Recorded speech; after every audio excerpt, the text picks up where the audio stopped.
السلام عليكم ورحمة الله. في البداية ما تنساش الصلاة على الرسول صلى الله عليه وسلم. بعد ما نزلت لكم فيديو في أقوى ملخص لافتتاح الجوبافا لندن سيستم، أتمنى يا رب يكون عجبكم. النهاردة بقى يا رجالة احنا جايين نتعلم الجوبافا لندن سيستم من مخترع الافتتاح، عمنا الجي ام اللي من جورجيا اللي اسمه بادور جوبافا، اللي صورته ظاهرة قدامك تحت صورتي في الفيديو. بيلعب النهارده مع جي ام اسمه بوريس جيلفاند. الماتش ده كنت وريتك منه لقطة سريعة جدا في الفيديو الأولاني. النهارده هنشوف بقى الماتش ماشي ازاي، وازاي بادور جوبافا ده بيطبق الافتتاح اللي احنا اتعلمناه. اتمنى انك تكون شفت الفيديو كله، وازاي بيكسب بيه. جايب لكم ماتشين في الحلقة دي عشان تحترفوا الجوبافا لندن سيستم وانتوا بتلعبوا. فانا هعمل لك سلسلة حلقات، كل حلقة هجيب فيها ماتش او ماتشين او اكتر للجوبافا لندن سيستم. هو بيتلعب، لسه هنشوف اللي توفى من قريب دانيال نارودسكي وهو بيلعب الجوبافا لندن، ولناس تانية كتير بتلعبه علشان نتعلمه سوا كلنا مع بعض. ويلا بينا يا رجالة نشوف الماتش. زي ما اتفقنا، الجوبافا لندن سيستم بدأ وزير، خرج بالحصان بتاعه، طلع بالحصان على السي 3، طلع بالبيدق، خرج بالفيل. خلاص ده الافتتاح اللي احنا اتفقنا عليه، ودي كانت اهم افكاره، انك تهاجم على بيدق السي 7. بيرد الاسود بنقلة الاي 6. ولو انت شفت الفيديو اللي انا نزلته هتلاقيني شارح لك تفريعات كتير شائعة بعد ما يلعب الاسود نقلة الاي 6. تعال نشوف الماتش ده كمل ازاي. طلع عمنا جوبافا بينفذ هجومه على بيدق السي 7. رد عليه هنا الاسود بنقلة قوية، بيقول له كش للملك، فانت دلوقتي ما تقدرش تعمل حاجة. بيرد عليه جوبافا بيقفل الطريق في وش الفيل، فبيضطر الفيل ان هو يرجع تاني على الاي 5. الفكرة من العودة على الاي 5 ان هو خرج بالفيل بتاعه، يعني انتشر بالفيل بتاعه عمنا جيلفند، وكمان خلاص قفل عليك فكرة ان انت تاكل على السي 7، لانه الفيل بقى حامي والوزير كمان، فخلاص التهديد ده ما بقاش موجود. ولكن هل تنتهي القصة على كده؟ يعني بادور جوبافا مش عارف ان النقلات دي موجودة عند الاسود؟ هو عارف. بيلعب هنا بادور جوبافا نقلة الاي 4، بيثبت الحصان ده في مكانه. وخد بالك ده بيختلف شوية عن اللي احنا شرحناه، لان اللي احنا شرحناه في الفيديو كان معظمه الابيض بيبيت في جناح الوزير، ولكن قلت لك برضو في الفيديو انه في بعض الاحيان ده ما بيحصلش، بل بيبيت على جناح الملك او ما بيبيتش اصلا. ففي الوضع ده بادور جوبافا بيفضل ان هو يطلع بالبيدق، يكسب مساحة على جناح الوزير، ويثبت الحصان ده في مكانه. بيرد عليه هنا الاسود وبيقول له شيل الحصان ده من هنا. تفتكر بادور جوبافا هيلعب ايه؟ هل هيتحرك بالحصان ويتراجع بيه ويجيبه هنا؟ لا، طلع بالبيدق بيست موف على الانجن، بيقول له يا باشا اديني فيلك، عايز تاخد حصاني مش مشكلة بس اديني فيلك. اخد الحصان. بص النقلة الغريبة اللي هيلعبها بادور جوبافا دلوقتي، ما اخدش الفيل، لعب بيست موف على الانجن، اخد البيدق. هتقولي طب والفيل ده؟ الفكرة يا ريس ان الفيل ده ملوش اصلا حركة. ازاي؟ لو انت تراجعت بالفيل ده لورا، شكرا، الرخ بتاعتك راحت. وبالتالي انا كابيض الفيل ده انا هاخده. فانا خدت البيدق الاول. رد عليه هنا الاسود، قال له طب بص، طالما انت كده كده هتاخد الفيل، لما تاخده ما تاخدوش ببلاش، يعني خد الفيل وبعدين اخد البيدق بتاعك. وده اللي حصل، اخد الفيل فاخد البيدق بتاعه. اوكي لحد كده. المهم يا سيدي، بنكمل بقى في الافكار الرئيسيه بتاعت الجوبافا لندن. خرج بالبيدق على الاي 3 عشان يفتح ايه للفيل بتاعه يدخل المباراه. انتشر بالحصان. اكيد انت كراجل دلوقتي محترف الجوبافا لندن عارف انه بادور جوبافا هيطلع بالحصان هنا. زي ما اتفقنا بيطلع دايما الحصان ده على الاف 3. المهم يا سيدي، انتشر بالفيل. خرج بادور جوبافا بالمكان برضو زي ما احنا متفقين اللي دايما بيطلع فيه الفيل ده على الدي 3. هنا قرر بقى جيلفاند ان هو يضرب الوسط، هنا اكل بادور جوبافا بالمرور، طالب قطعة من الاتنين، طبعا هيرجع ياخد بالفيل بتاعه تاني، نقلة منطقية. وعاوز دلوقتي قبل ما نكمل تبص على الاستراكشر او هيكلة ايه الابيض في الوضع ده. بص يا ريس، دايما الحصان ده موجود على الاف 3، الفيل على الدي 3، والفيل ده على الاف 4. اوكي، والبيادق بتاعتك بتبقى مرصوصة بالمنظر ده. هو ده اساس الجوبافا لندن، بس مش البيادق دي، لان احنا قلنا في الفيديو اللي فات ان احنا دايما بنهاجم بيهم، لكن الاهم هما الثلاث قطع دول، الحصان والفيلين. اوكي، خد بالك بقى هنا من النقله الجايه اللي هنلعبها بدور جوبافا دي، عشان دي نقله عبقريه، وهي فيل على الدي 6، منع التبييته. انت لو بصيت هتلاقي ان الفيل لما جه هنا كده كده هو خد مربع جامد، اوكي، ولكن الاهم انه منع الاسود من ان هو يبيت. تراجع او نزل هنا بالحصان عمنا جيلفن، عايز يكسر الفيل الجامد ده، وبالتالي بادور جوبافا بيرجع بيه ورا خالص عشان يفضل ماسك الوتر ده، مانع الملك من ان هو يبيت. بيرد عليه هنا بان هو بيطلع بالبيدق بتاعه خطوة، وبعدين بادور جوبافا بيبيت. بينزل من الملك بتاعه هنا، لقى ان هو مفيش امل في التبييت، هو مش عارف يخلص من الفيل ده دلوقتي، فقرر ان هو يتحرك يبيت مانيوال من الاخر، يقرر ان هو يحرك الملك عشان يفتح مجال للرخ، وبعدين ايه الملك يستخبى جوه. تعال نشوف ايه اللي حصل في الماتش. اكل الحصان بادور جوبافا، رجع اخد بالبيدق، وبعدين الحصان اتحرك رجع على الدي 2. بعدين نزل هنا بالحصان بتاعه، عايز يحط الحصان بتاعه في المكان الجامد ده، ولكن طبعا دي النقله الاوقع او النقله اللي واضحه. او طبعا هو كده كده مش هيقدر يجي هنا حاليا لان الحصان ماسك المربع، لكنه ممكن يكون بيفكر ان هو يجيبه على المربع ده، واكيد هنا هيبقى اقوى بكتير من لما كان هنا. بادور جوبافا بيقول له مفيش حصانه يا ريس هتتحرك، طلع بالبدأ بتاعه، ما تنزليش بالحصان ده هنا. لعب هنا الاسود، جاب الرخ زي ما اتفقنا، عايز يخبي الملك بتاعه، اتحرك بالوزير، نزل بالبيدق، جيب الرخ التانية، بيمسك العمود بتاع البي، العمود المفتوح يعتبر، او زي ما بيسموه سيمي اوبن فايل، مفيش غير حصان بس اللي واقف عليه. الحصان ده لو اتحرك العمود ده بقى ملك للرخ الموجودة في البي 1 حاليا. المهم يا سيدي بيخش بالملك بتاعه جوه، وبعدين جوبافا بيتحرك بالفيل بتاعه، بيضغط على الحصان المسكين ده بقطعتين. الحصان ده مش محمي غير بالوزير بس، هتحميه ازاي يا عم بقى جيلفند؟ اما حركه من مكانه خالص، وبيقول له اديني الفيل السفاح بتاعك ده اللي مخليني مش عارف العب في الجنب بتاع الملك بتاعي براحتي. اتحرك بالفيل بتاعه تاني، قال له انا مش هديك الفيل ده يا عم جيلفند، انا هفضل رايح جاي بيه على الوتر ده وماسك الوتر ومش هخليك تاكله. المهم هنا اتحرك بالوزير بتاعه، بدأ ان هو يحرك البادئ اللي في جناح الملك، اتقدم بالبيدق، طلع بادور جوبافا بالرخ دي، ضاغط على البيدق، نزل بالوزير بتاعه، بيحمي البيدق اللي موجود على الاي 4، لان البيدق ده عليه ضغط رهيب، ادي رخ وادي رخ وادي وزير كلهم طالبين البيدق ده. بعدين هنا بيلعب بادور جوبافا، هو لقى ان الحصان هنا لما كان على الدي 2 ملوش مستقبل واضح، لو راح هنا يتاكل وهنا البيدق واقف في وشه، فقرر ان هو ينشط الحصان بان هو يجيبه على البي 1 ثم ينقله على الاي 3 عشان يبقى له مجال لعب اكبر. ايه اللي حصل هنا؟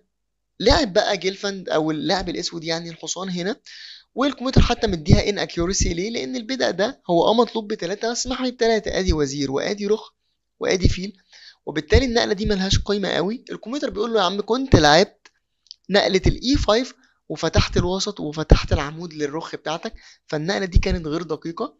بيكمل انتشار او بيكمل فكرته بادور جوبافا، بيطلع هنا بالحصان بتاعه بادور جوبافا، بيكمل في فكرته على مربع الاي 3. واعتقد الفكره منه واضحه جدا، يعني بديهيه، هو عايز يدفع البيدق ده هنا في حمايه بيدق الدي 4، يطرد الحصان ده من مكانه، وبعدين يجيب الحصان في المكان القوي ده. وده اجمل ما اصلا في اللندن سيستم عموما والجوبافا لندن سيستم، وهو البون ستراكشر او الهيكل البيدقي القوي بتاع اللندن عامه. اللندن افتتاح سوليد، افتتاح صلب. فالهيكل البيدقي دايما بيساعدك انك انت تدفع البيادق بتاعتك وتفضل متناسقة ومتماسكة. المهم يا سيدي بيتراجع بالحصان بتاعه، وبعدين بيجيب الوزير هنا عمنا بادور جوبافا بيمسك العمود ده، بيسيطر على العمود بالكامل، ثم بيجيب هنا الاسود الطابية بتاعته، وبعدين بيرجع بالفيل لورا، ثم بيدفع البيدق. بعدين بادور جوبافا بدل بقى ما بيجيبه هنا لانه خلاص الحصان اتحرك، بل بيجيب الحصان بتاعه على مربع البي 5. طبعا انا لما كنت بقول لك ان انا شايف ان هو كان عايز يجيبه هنا، ده كان توقعي، مش شرط، ممكن يكون هي دي كانت فكرته من الاول. انا ما بفكرش بدماغ الجي ام الجورجي ده، ولكن هو هنا لعب الحصان على مربع البي 5.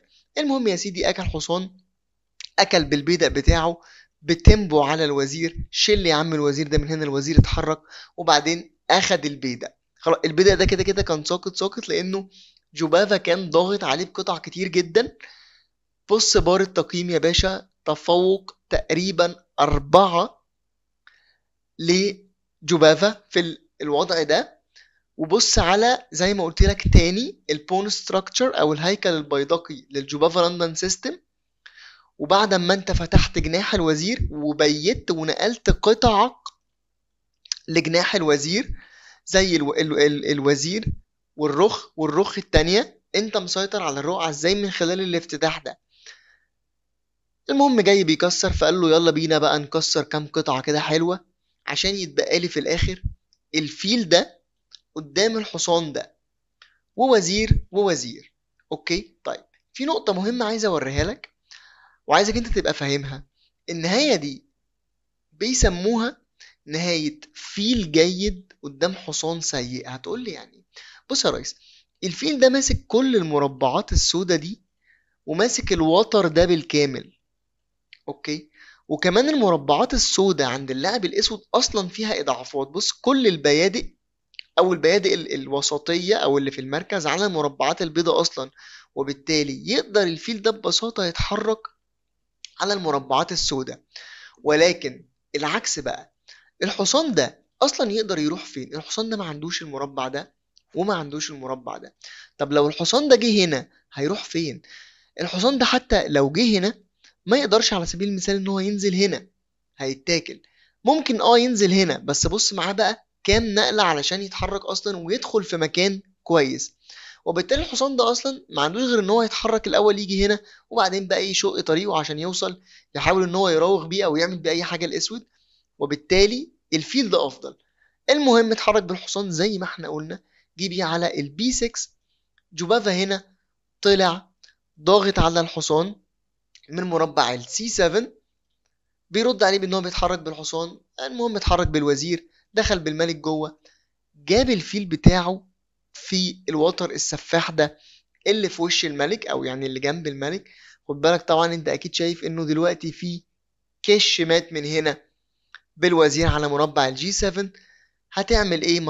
ما لقاش اي حل غير ان هو يغطي بالوزير بتاعه. وبعد كده جوبافا بيطلع بالملك هنا، حتى الانجن مديها بيست موف. ومن اول هنا بقى بعد النقلة دي تحديدا هنبتدي نشوف مباراة تانية ودقة في اللعب من الجنبين الصراحة.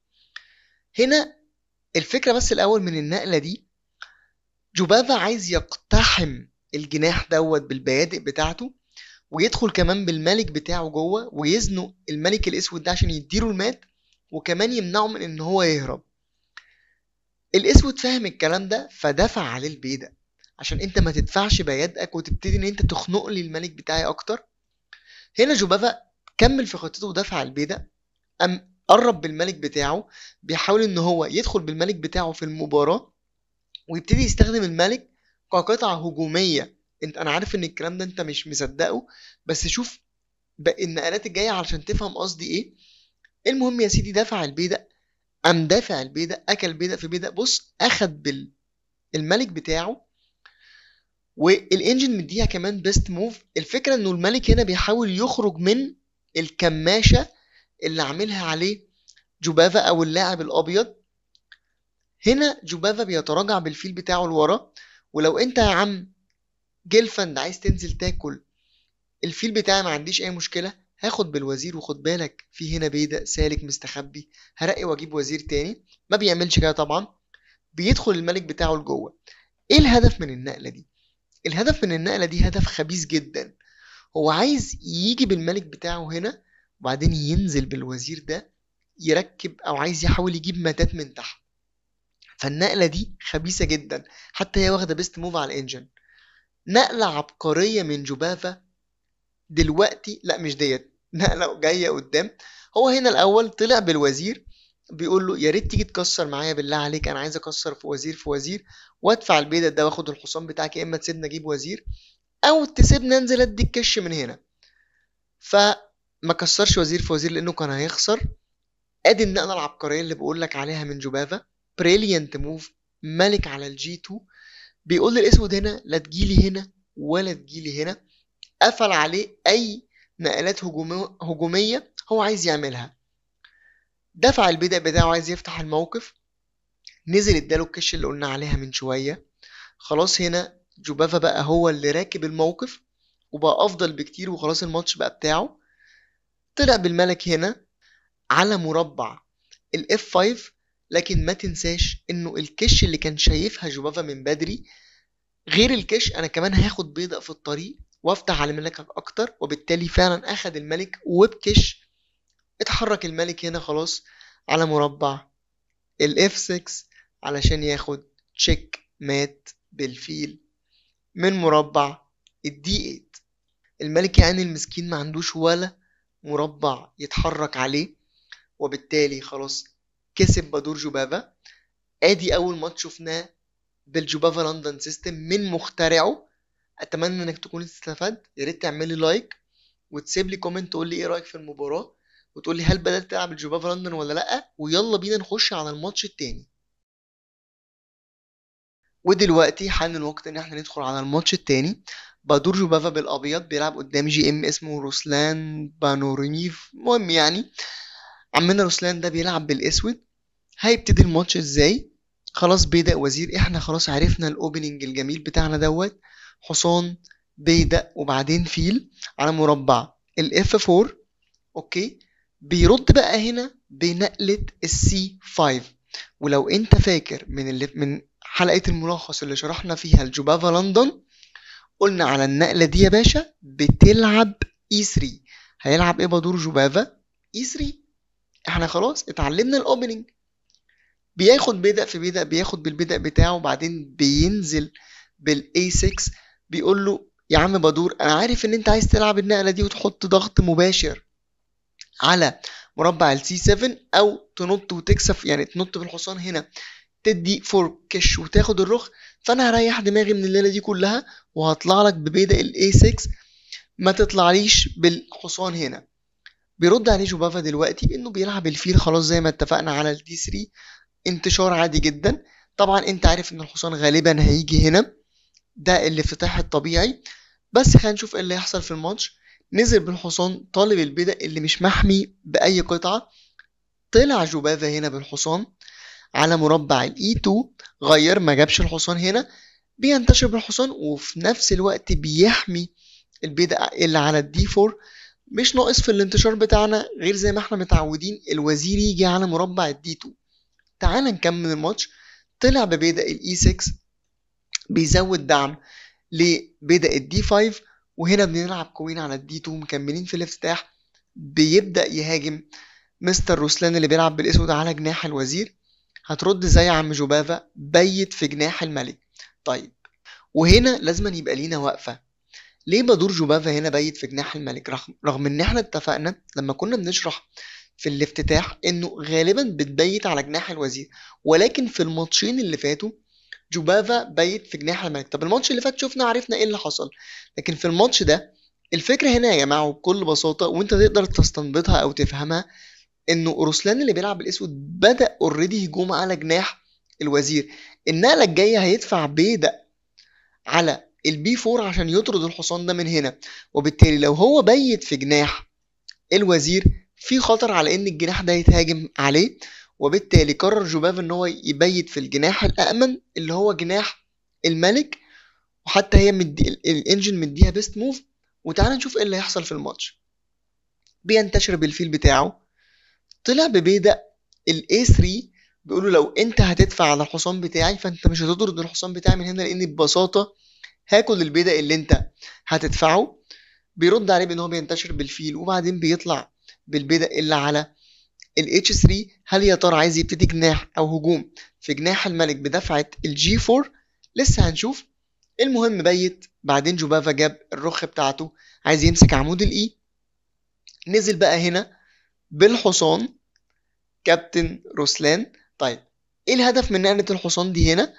كده كده الحصان ما ينفعش يجي هنا خلاص على مربع البي 3 هيتاكل، وبالتالي غالبا وشيء واضح جدا هو عايز ينزل بالحصان هنا على مربع السي 4. ولو انت عايز تاكل غالبا برضو هياكل بالبيدق ده علشان يبقى عنده، يعني البيدق ده لو جه هنا هيبقى عنده بون ستراكشر قوي جدا في المركز بتاع الرقعة. هل ده اللي هيحصل في الماتش؟ لسه هنشوف. طيب بادور جوبافا هنا عمل ايه؟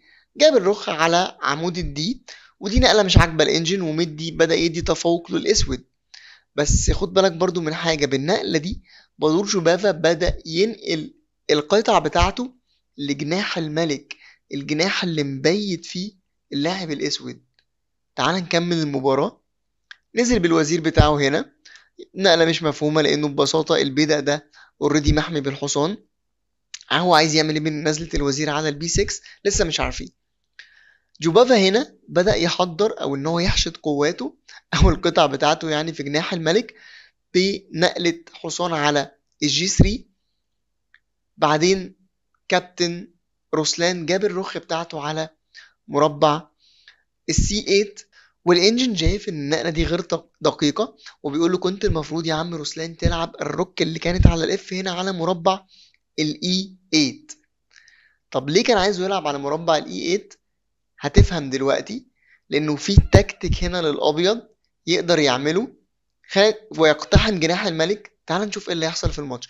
خد بالك ان البيدق ده دلوقتي ما بقاش محمي باي قطعه بعد ما الحصان اتحرك وجي على مربع الجي 3. جوبافا هنا بيلعب جريت موف، الانجن مديها جريت موف، طالب الفيل اللي على الاي 7. الفيل مش محمي بولا قطعة، زيرو قطع.